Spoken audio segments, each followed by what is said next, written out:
Le livre « Le monde d'aujourd'hui » est un livre sous la direction de Marc Lazare, Guillaume Plantin et moi-même. Le but, c'est de réunir 20 contributions différentes qui sont autant de pièces d'un puzzle, des sociologues, des historiens, des économistes, des juristes, des sciences, des politistes, pour essayer de croiser les regards et comprendre la société dans laquelle on vit. Qu'est-ce que le Covid fait à la société ? Les Français ont un rapport à l'État qui est un rapport de demande d'action et d'intervention légitime, mais à la fois par rapport à d'autres pays, nous disent les politistes dans ce livre, les Français sont un peu plus méfiants que nos amis britanniques et allemands par rapport à l'État. Il y a toujours une distance critique par rapport à l'État qui est une singularité française.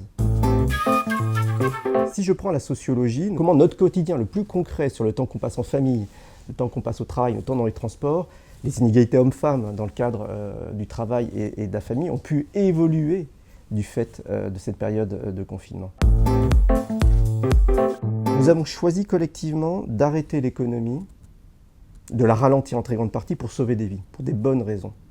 Ce choix collectif a changé complètement les entreprises, a changé la distribution des revenus, a changé le financement de l'État, a changé les règles européennes. Nous avons construit une dette publique européenne dans cette période du Covid. L'Europe a complètement changé dans ses règles du fait de l'adaptation à la crise du Covid. Donc l'économie, on voit, est en train de changer. Qu'est-ce qui sera permanent, qu'est-ce qui sera transitoire est une question cruciale pour définir l'économie de demain. Comment la nature peut parler dans le droit ? Est-ce qu'il y a un nouvel dispositif juridique qui se met en place avec un rapport plus grand à la nature, du fait du Covid, mais aussi peut-être du fait de la transition énergétique ?